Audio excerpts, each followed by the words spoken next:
April 1945. A captured German supply school outside Würzburg had been turned into an American prisoner station overnight. The walls still carried painted slogans about discipline, sacrifice, and the future of the Reich. But the courtyard did not belong to the Reich anymore. It belonged to muddy American boots, idling jeeps, stacked German rifles, and one weather-beaten American flag tied to a bent iron pole above the gate. That flag was the first thing Major Klaus Hartmann chose to insult. He was not a frontline fanatic screaming in defeat. That would have been easier to dismiss. Hartmann was worse. He was educated, polished. A staff officer from an old military family.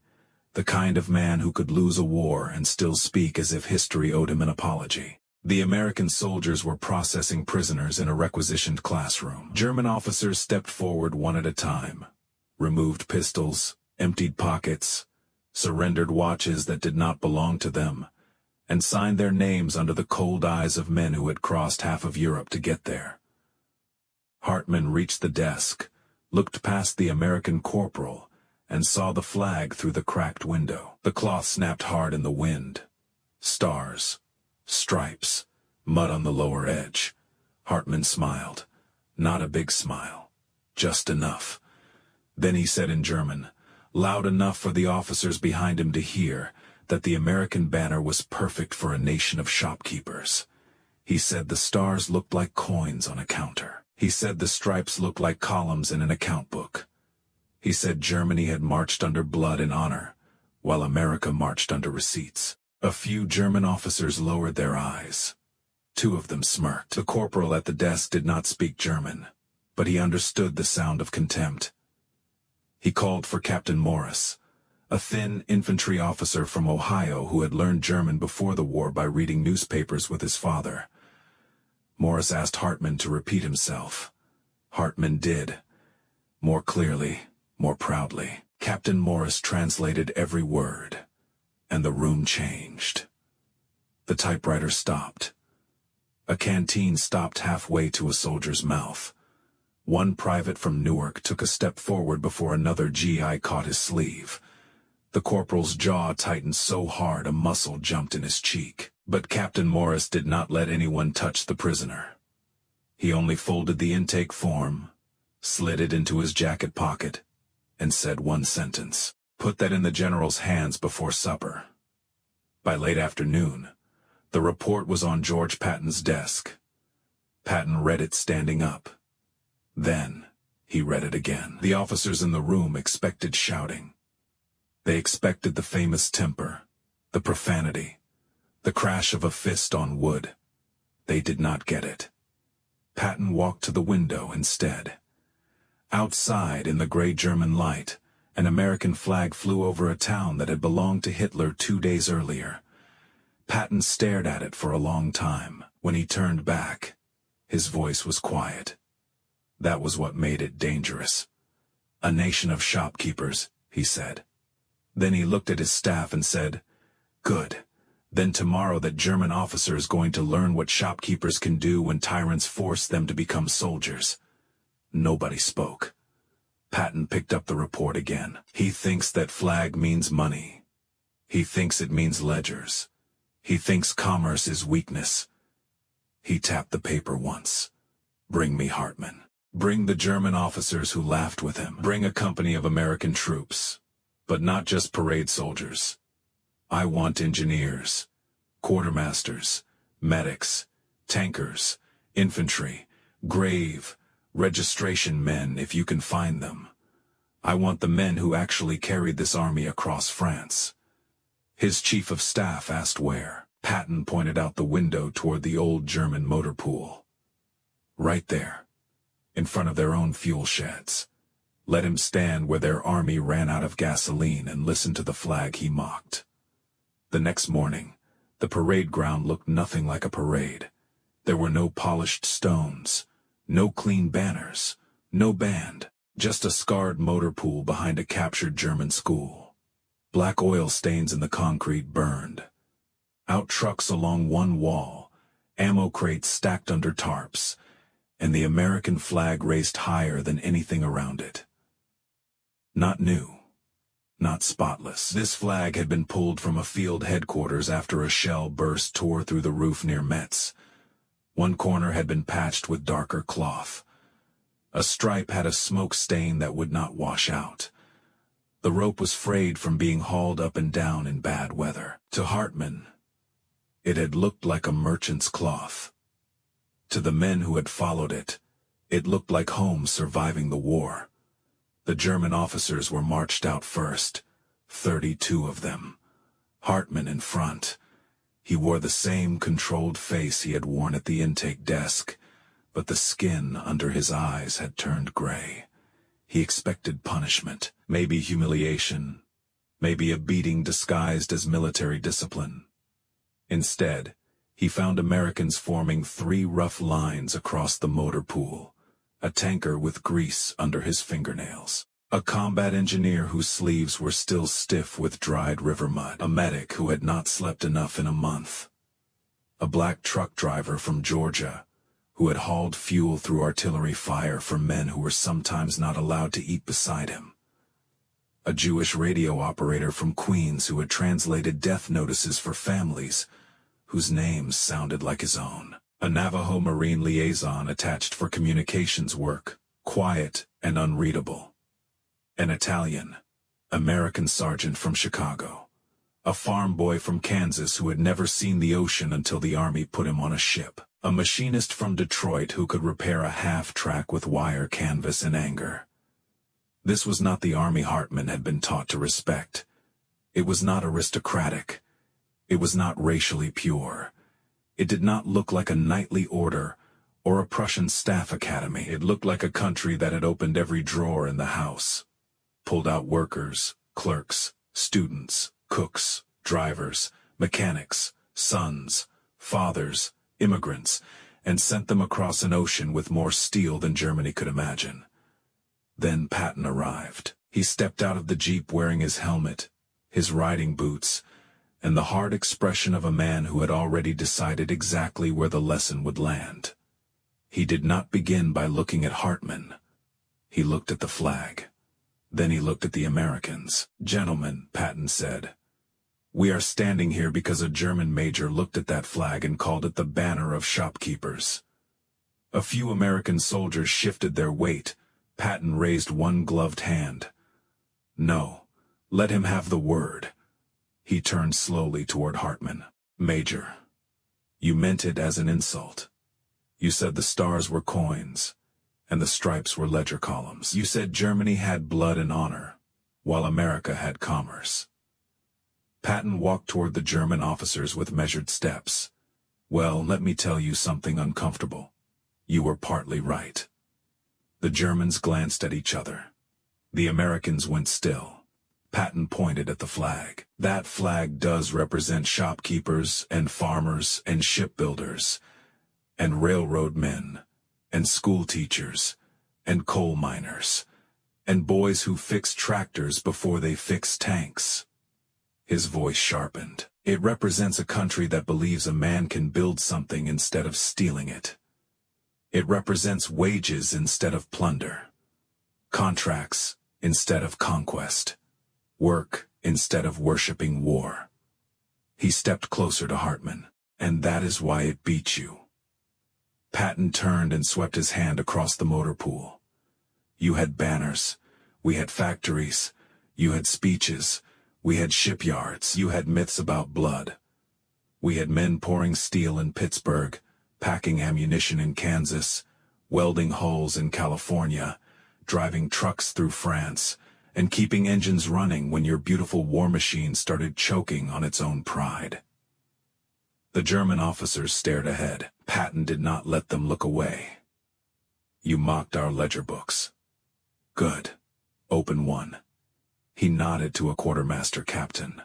The captain stepped forward and held up a stained supply sheet. Patton said, "On paper like that, this merchant nation moved bread, bullets, boots, blankets, fuel, plasma, and spare parts from American docks to French beaches to German roads.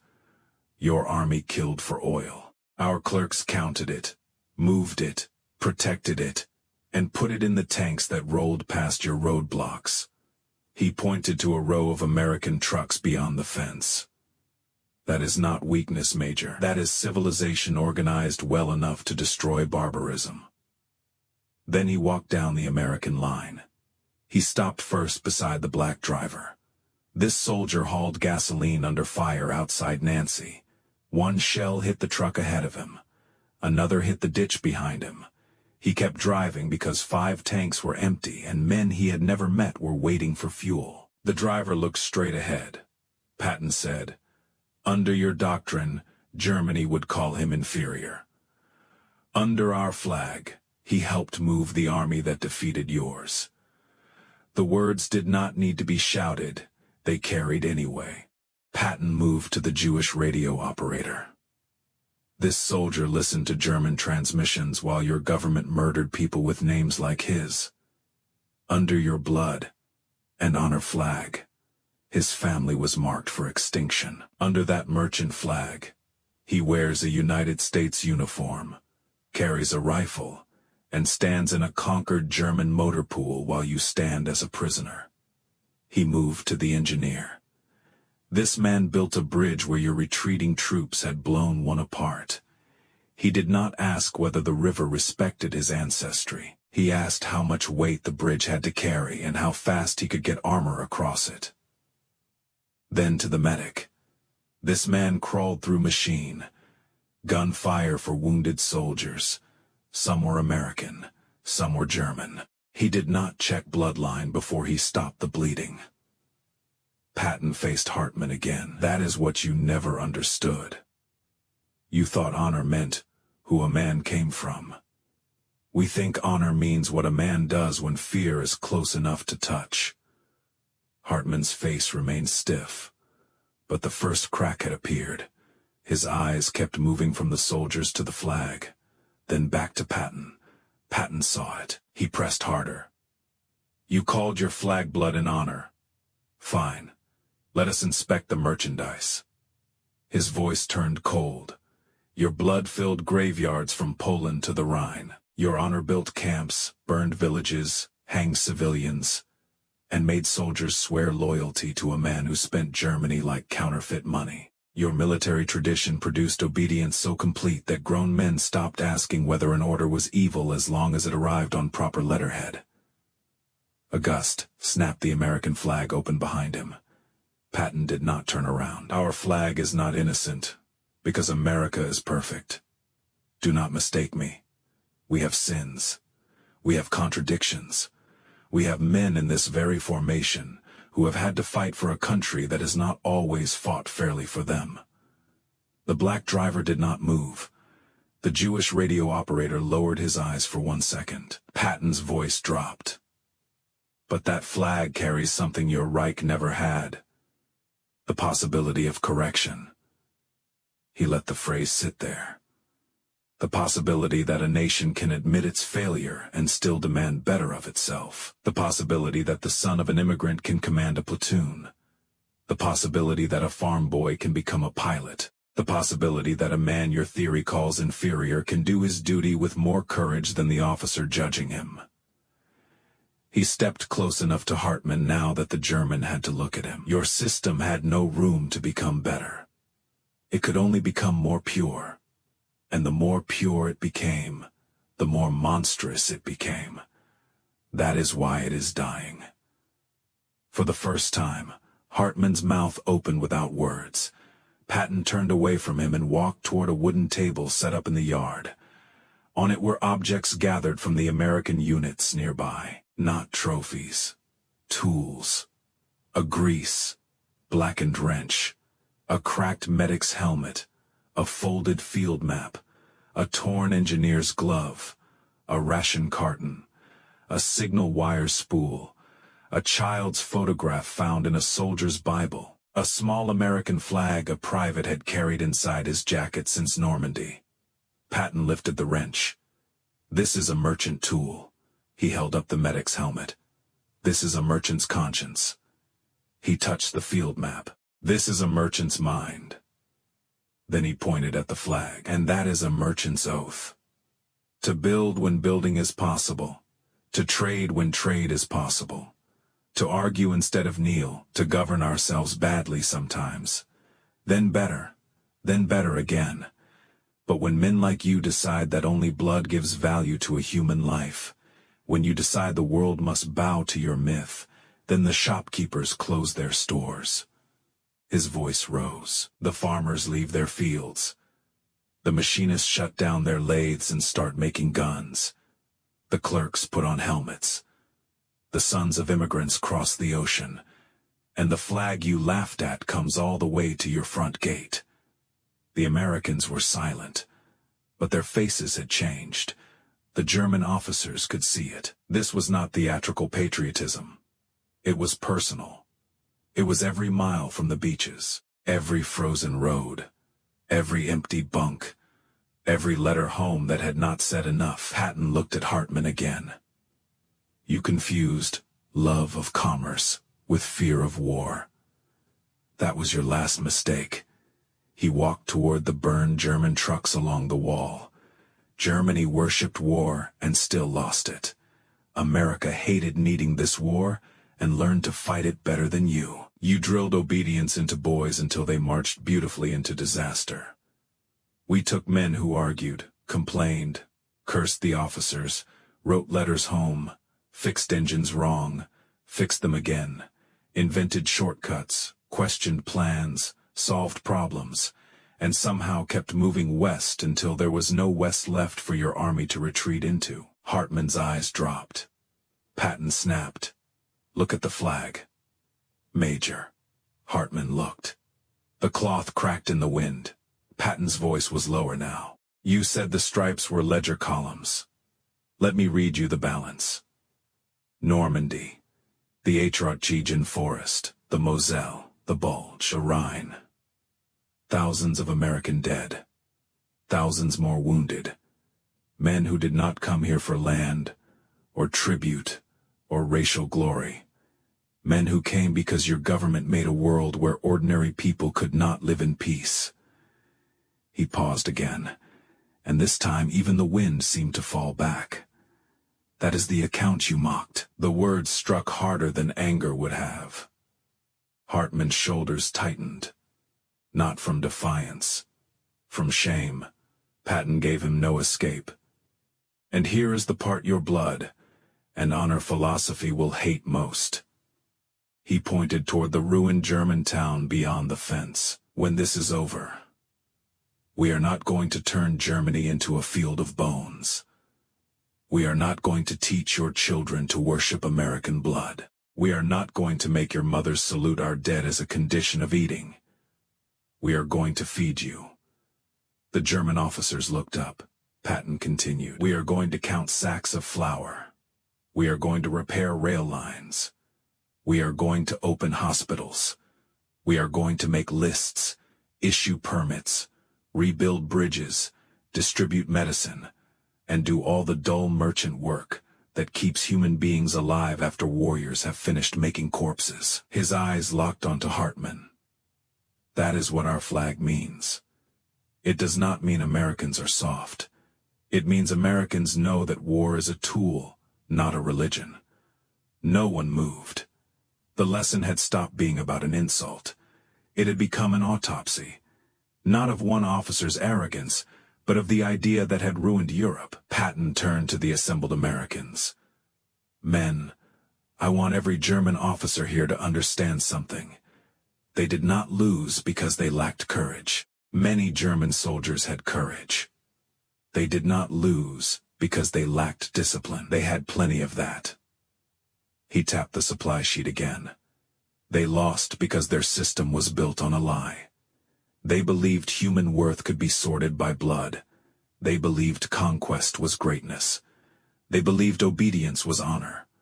He pointed toward the American line. This army proves otherwise. It is not clean. It is not perfect. It is not free of hypocrisy. But it is alive in a way tyranny cannot be alive. It can correct. It can absorb. It can argue. It can build. It can take a boy from a farm A street, a reservation, a factory, a tenement, a segregated town, and put him under one flag for one purpose. He turned back toward Hartman. Your flag demanded sameness.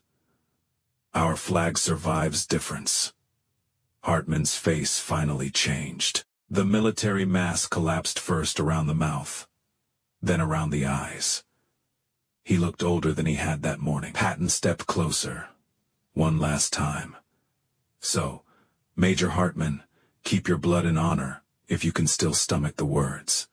But remember this courtyard. Remember that the shopkeepers you mocked, crossed an ocean, broke your army, stood under a patched flag in your own motor pool, and promised to rebuild what your warrior mythology destroyed.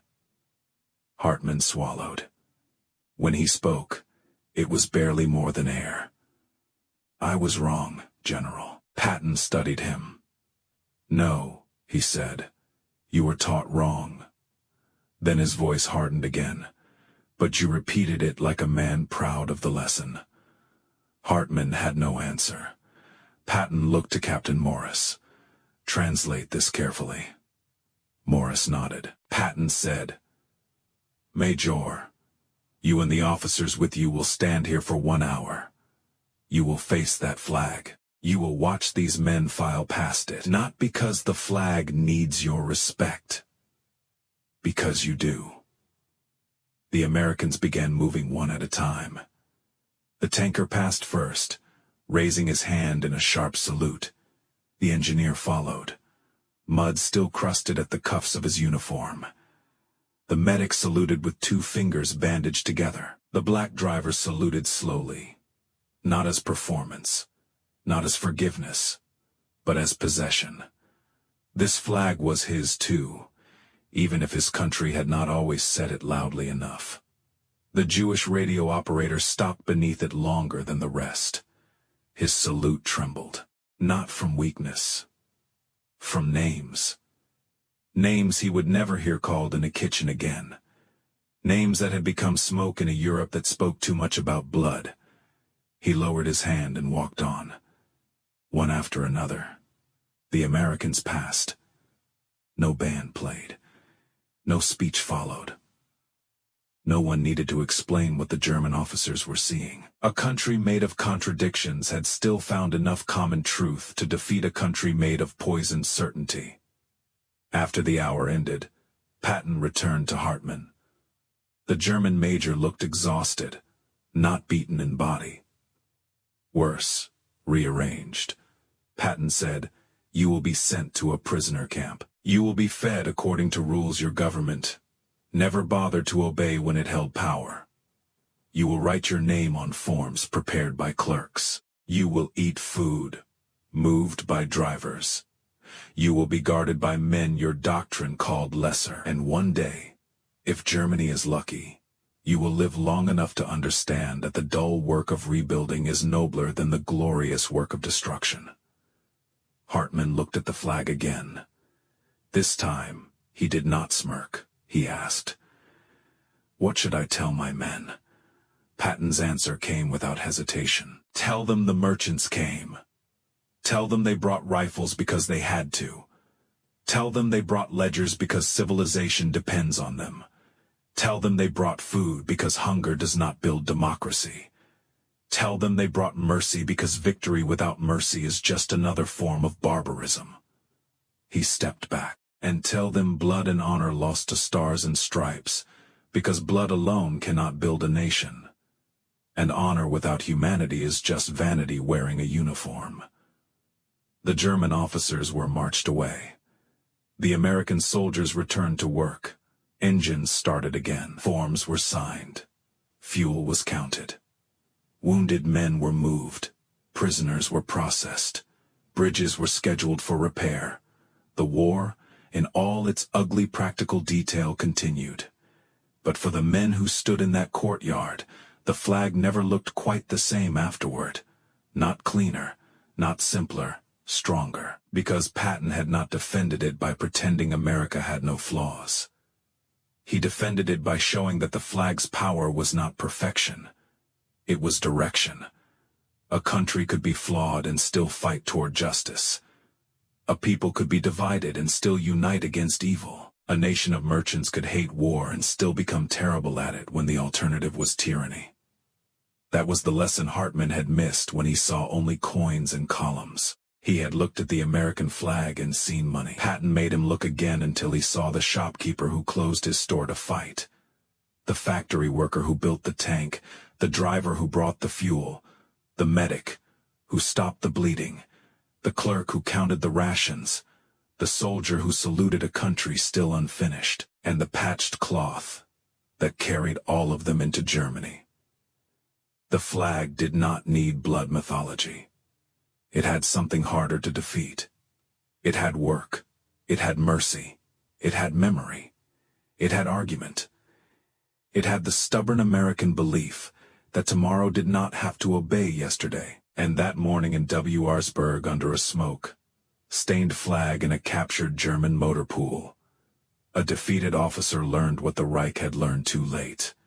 The merchants could fight, and when the fighting ended, they could build.